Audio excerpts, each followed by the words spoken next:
Okay, I'm going to start with the sliding table saw.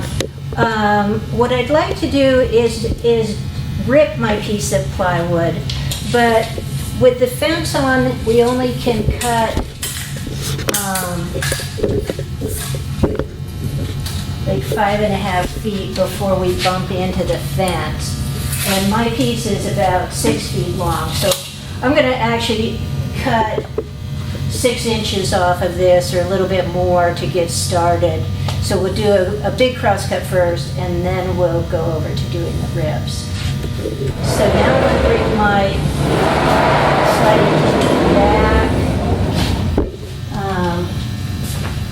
You'll see that the process of cross cutting is really different on this saw than it is on the regular table saw.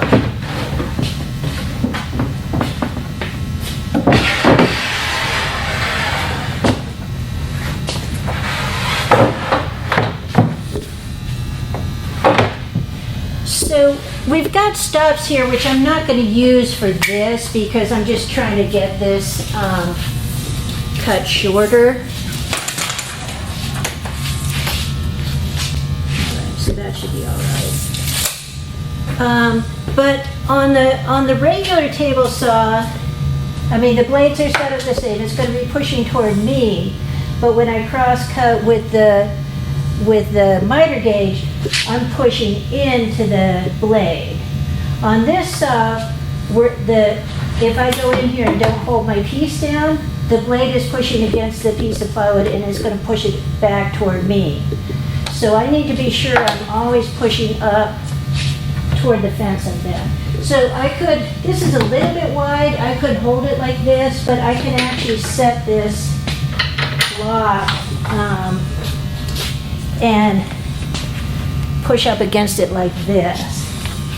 But just be sure you're always keeping track that you're pushing against this fence, and then that way you're pushing against the direction of the blade. We can put an outfeed table on this. I think I'll do that.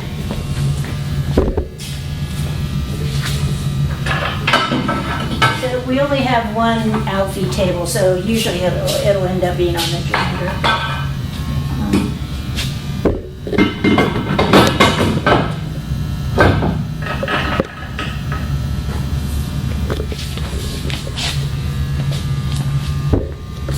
Okay, so this is a little awkward to turn on because the switch is way underneath, but just turn it on and don't move it until it gets up to speed, and then you can make your cut.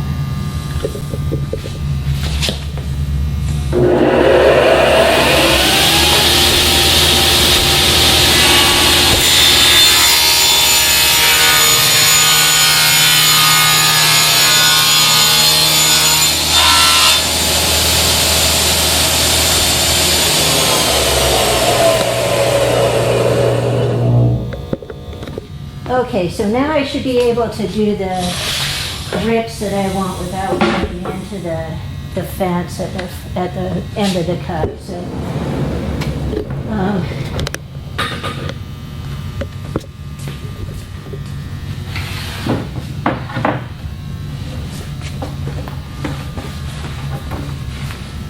okay, so I already have the fence set to 16.25.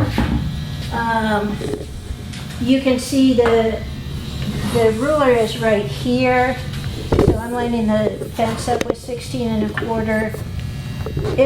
This actually isn't real accurate because it doesn't have the little sight line like we've got on the other saw, and there's a step between the fence and the ruler.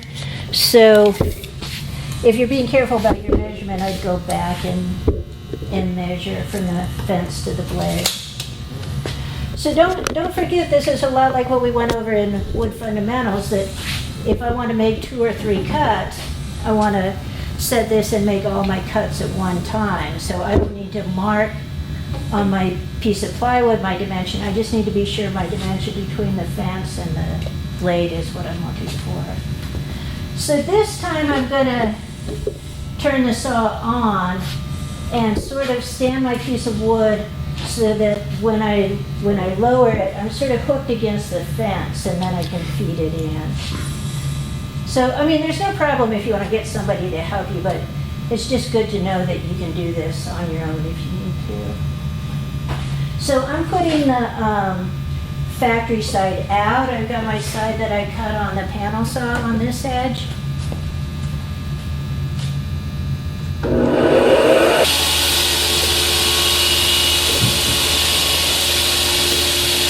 so I'm going to hook it on the fence, and then I'm going to rotate it up.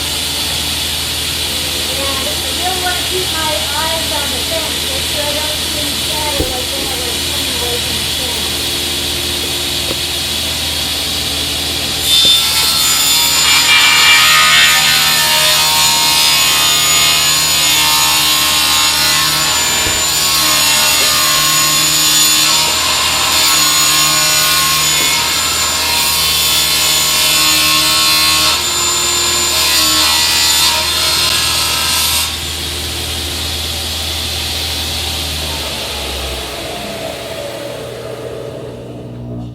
So you can see how close I am to the crosscut fence, so that's something you always need to check before you make a rip.